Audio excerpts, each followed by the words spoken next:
Welcome to the Golden Age of Cardboard podcast, where we remember a time when stacks of cards were held together with rubber bands and Mickey Mantles were put in bike spokes.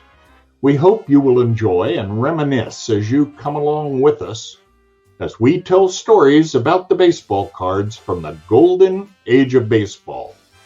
We will examine the state of the vintage baseball card market and talk to some of the greatest collectors in the hobby. You won't be hearing us talk about any chrome or shiny cards here. Now, to take you on this retrospective journey, here's your host, direct from the shallow end of the gene pool, my son, Mike Moynihan. Yo and hello everybody, Mike here. Welcome to another episode of the Golden Age of Cardboard podcast, a weekly show where hopefully you'll learn something about vintage, you learn something about the hobby, and overall you're just entertained at least a little bit. I sure hope so. And today I'm going to do a solo episode today. I don't know how long it's going to be, but I want to go through my personal plan for the 2023 National. I think it's important when you go to any big show, especially the National, given how big it is and how much is there, that you need to have a plan. It may not be the final plan. It may not work at all. It may not, a whole lot of things may change. You need to be flexible and malleable with your plan. But the reality is, for me, I need to have, kind of like, okay, here are some things that I'm kind of looking for more earnestly than I am everything else. And for me, that's something that I really have to control, because I get in there, I get wide-eyed, I get overwhelmed every time, no matter how many times I've been, it's the same thing. And so you have to be careful. For me, I have, I don't know, let me look. I'm going to need my glasses anyway, so I might as well put them on now. My want list of cards that I want to fill different pieces for different projects that I'm working on, etc., is 635 cards are on it. So no question, I'm going to be able to find stuff that I want / need to add to the collection. Definitely that's true. My budget right now for the National is still kind of fluid. I don't know exactly how much I'm going to take. There's a lot of, as all of us juggle the personal demands on our funds, the hobby demands on our funds. Again, I don't use the hobby to fund my hobby. I use my paycheck to fund my hobby. And so there's just some things that Julie and I want to do personally that are coming up that may affect how much I actually bring to the National. But regardless, I'm going to be able to buy plenty of stuff and have a great time. I think people think you need lots of money to have fun at the National, and that's not necessarily true. You can have lots of fun on very little money at the National, because the other thing that part of my plan is to meet new people and make more connections within the hobby. It is always fun to meet people that enjoy the show, that might watch me on other things, Chasing Cardboard, Bench Clear, Baseball Collector, whatever it is. It's always fun to meet people that somehow have gotten something out of something I've said on a video. That is humbling and always awesome. So if you see me at the show, absolutely feel free. Stop me, say hello. You're not bothering me, none of that stuff. I am there to meet people and look at cards. So both can happen. Ironically, a lot of that happened simultaneously. So to finish out the people thing, I know we harp on that a lot. I harp on that a lot overall, but it's a giant family reunion, as Eric likes to say. And it's true. It's just feels like every year the family grows and there's just more and more people. So my plan on things I'm hunting for, there's a few aspects of the National that are unique. I don't always get autographs when I go to a show, because typically the prices are kind of nuts. And that's true for sure this year at the National. The price list has come out for all the autographs. And it's like, oh my gosh. But there are 3 that I plan on getting. And I typically will only get autographs at a show on either rookie cards or custom projects, like the custom Perez Steel cards that I'm doing for newer Hall of Famers. So I'm going to get this Frank Thomas signed. His public price is $100. So to get that signed is $100. Trevor Hoffman, I want to get, again, he doesn't sign a ton, and he's $99, $100. And then the great Harold Baines, I want to get his signature on my custom Perez Steels that I have done. He is $65.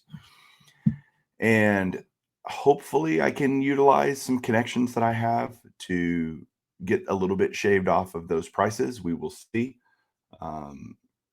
You never know till you get there. I always plan on it being full, having to pay full price for them. But maybe we'll see if I can get them cheaper. I'm drinking some coffee this morning. By the time you guys are listening to this, if you're listening on release day, we are basically 5 weeks from the show opening. It'll be 5 weeks from Wednesday. That's crazy that it'll be here before we know it. And I think it's important that you still have enough time, right? You can kind of think through some things. A lot of people, my list probably won't change. There are years in the past where my list has changed because I might pick up one of the cards in between now and the National. I mean, it's still 5 weeks, and you never know when something cheap's going to come on eBay. I'm just not looking a ton on eBay right now, trying to prepare for the National, just busy with other things, and that's just the way it is. So unlikely that I will fill any of these holes between now and then, but if I do, great. One less thing I have to look for at the National. So along with the autos that I plan on getting done at the show, I also am always looking for autographs on my want list. There are multiple autograph projects that I'm working on, whether it's player era autographs, autographs of Hall of Famers on cards from their playing days. Those are abundant at the National. It feels like there's literally dealers that's all they'll have. And so I'll have a checklist with those that I currently own and simply make sure that I'm not duplicating things up. That's always critical for me to have lists. And I will definitely print a list of the 635 cards that are on that list, of which ironically none of the player era autos are on that list. That's a separate list. So because that's not something that I necessarily like. If I can find them cheap, yeah, I'll pick them up. Last year I was able to pick up a bunch, in the $10 to $12 range. It's like, yes, I'll do that all day. So that's a separate list, but I do have my 635 card list ready to go, print out. Maybe it changes a couple of cards between now and then, but that'll be ready, printed in my hand. I'll have access to it on a Google Doc as well, but I always keep a physical list with me just in case I can't get internet, in case, who knows. I always want to have a backup, be redundant, have redundant systems in place to make your show experience easier. I'll use my PSA inventory quite a bit, pulling that up and looking to see if I have a certain card. I'll use VCP a lot while I'm there, eBay a lot while I'm there, looking up recently sold items. I hate the word comps, but recently sold, so I can make sure, okay, are we in the ballpark or is this just nuts?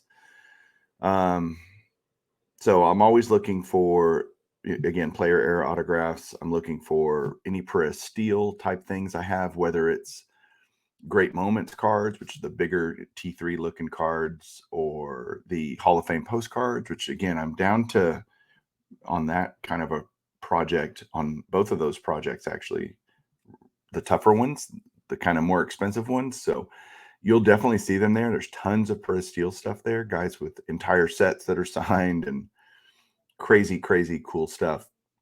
So I'll definitely find them. It's can I find them at the right price and make that work? Diamond Kings autos, always looking for those of Hall of Famers when I'm there. Those are less common than Perez Steel stuff, but certainly there will be enough there where I might maybe able to pick up a couple of those. And then always 5-star autographs of Hall of Famers that I need for different runs. I have a long list of those on my spreadsheet. So those are part of all the Press Steel stuff, Diamond Kings, 5-star autos. They are part of my 635 list, my kind of master want list, as I will say. Okay, individual cards that I'm looking for. You know, the answer is any of them. That's the real answer. But there are some cards that either fill slots, finish out runs, do different things that I think that I'm kind of like going, okay, I'd really like to get this card because of X reason, and I'll go through some of those. These are in kind of chronological order, oldest to newest. My first one is the 1933 DeLong Gehrig. It has been far too long for me not to have that card. It is gone crazy price. I think it's a very, very cool card. I have Gehrig's 33 Gaudy. I have his 34 Gaudy. This is kind of the next key card that's reasonably affordable that I think I can get. Like, this would be kind of the big card I would get at the show, is the 33 DeLong Gehrig. It is part of 300 Great Cards by Mike Payne. It's a Lou Gehrig card, my favorite player. So it kind of fills some big holes in my collection that I would really love to add one of those. The next card down is the 1941 Play Ball Pee Wee Reese. That is a Hall of Fame rookie that I do not have. It is a 300 Great Cards card. So again, another card that fills a big hole. The Reese has been on my list, I think, the last 3 years. And I just haven't picked one up, and I have regrets there because every year the price of that card and the grade I would kind of target is up and up and up, and it doesn't seem to be retreating at all. But there will be several copies of that card. Both the DeLong and the Reese are going to be cards that there won't be hundreds of them in the show. There might be 8 to 10 of them in the show. So that's another thing that drives. I don't need an 8. There might be some really high end ones in there. We'll see. I'm looking for low grade stuff on those. Sorry, coffee, elixir of life, necessary to wake up. Another thing I'm really going to be looking for a lot is graded Hall of Famers in the 1950 Bowman set.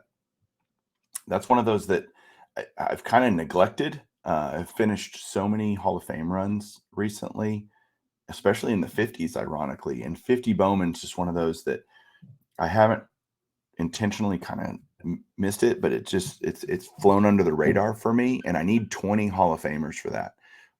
And a lot of them are super cheap, not crazy expensive. So the idea that I could find some of those and start lowering the number from 20 down to some other more reasonable number in terms of 1950 Bowman that I need, that would be great. I'm going to be absolutely looking for those and trying to add those.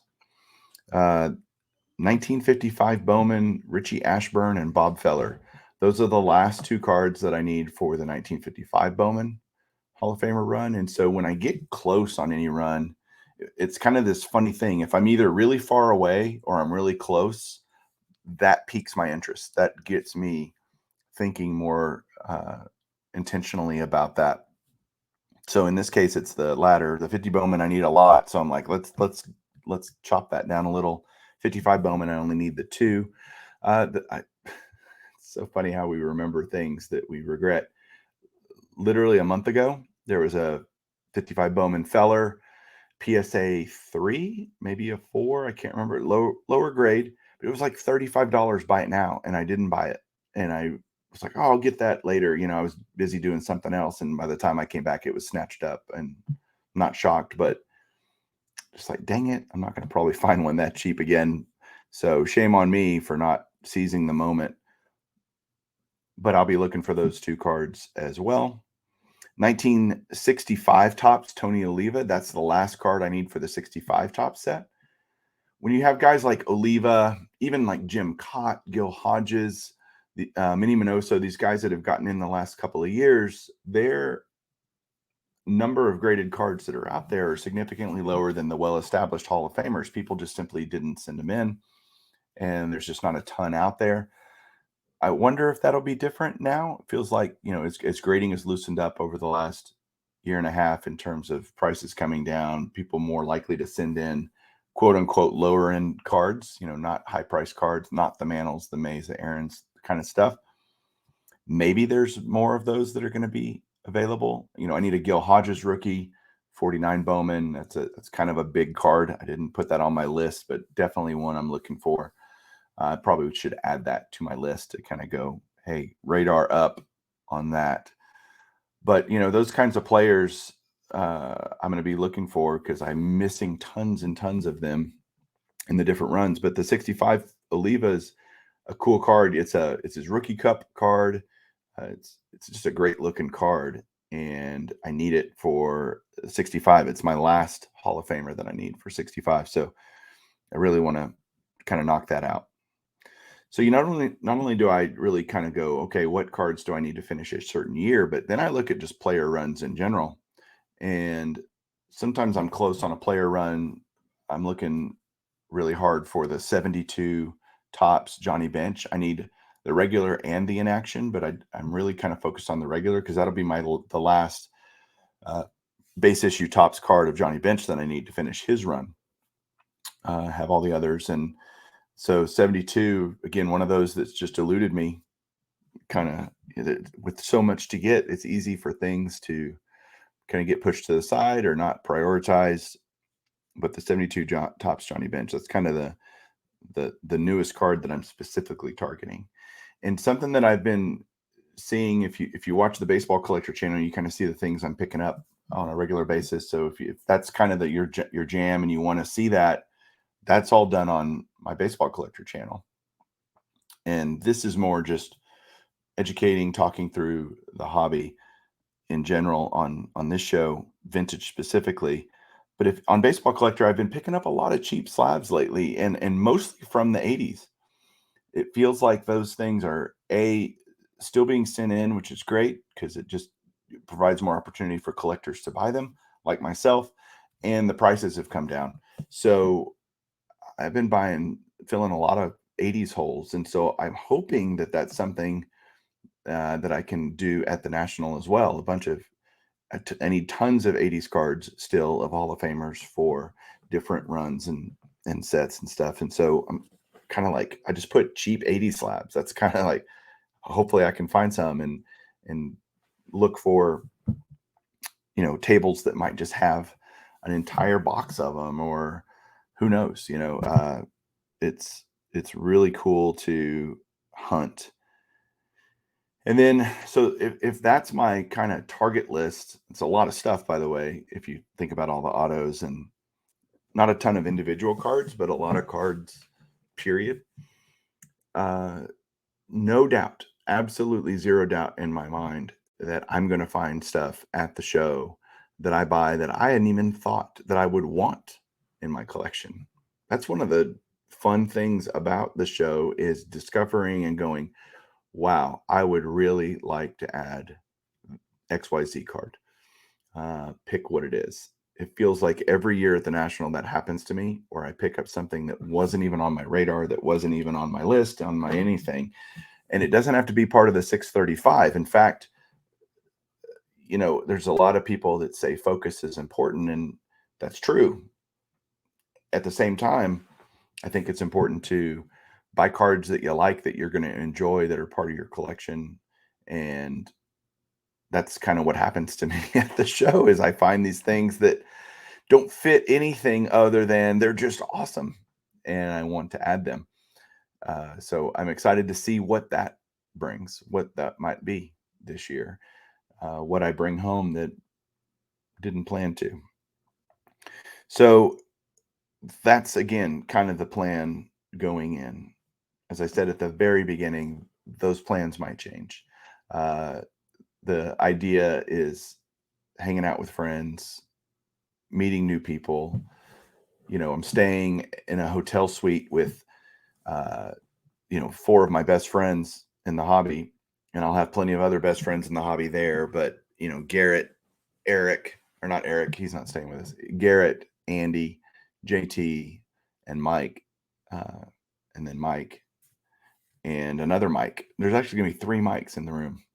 There's actually 6 of us. It's going to be packed and awesome, but we have a sweet multiple bedroom suite thing that Garrett found and reserved last year. So I'm excited to see that. Garrett hasn't been to a national in a long time. Andy and I travel to the national typically every year together, but we're not this year. He's going from Oklahoma City. I'm going straight from DFW. So we won't actually fly together, but we'll get there around the same time. I'll be there Tuesday through Saturday. So I've got plenty of days to walk around. I'm a little both excited and apprehensive about the change in the floor plan in terms of how much bigger it is. I'm so glad that I'm going to have multiple days to get through it because I feel like I'm going to need it. One last thing. There are cards that I have that I would love to grade at the National. I think the last 2, 3, 4 years, maybe, I've graded a few cards every year at the National with PSA. The last few years, the prices have been just silly. As of the time I'm shooting this video, PSA has not revealed what their at the show price is. It's super great to bring a card, get it slabbed, and get it back and take it home at the show. There's something really cool about that, and I will pay a premium for that. Yeah, it'd be cheaper probably for me to mail it in, but the reality is I only have a couple of cards that I want to do that with, and so we'll see. To be determined if I'm going to grade any cards at the show. It all depends on price because the cards that I want to grade this year, none of them are high dollar cards. They're all in the $100 to $200 range, and if it costs $100 by PSA to get them graded, then no, there's no point. That's just silly. I'll just wait and continue to accumulate cards to send in and get a bulk price at some point. So we'll see if I'm going to grade any cards. It's again, you got so many cool itches that you can scratch in your hobby life at the National. You've got hanging out with people, meeting new people. You've got, if you're an auto guy, you've got plenty of, the list of football, basketball, baseball players, non-sports guys at the show is unbelievable. If you like buying just autographed cards, they're everywhere. Vintage, modern, ultra modern, whatever your jam is, they will do it. They will have it.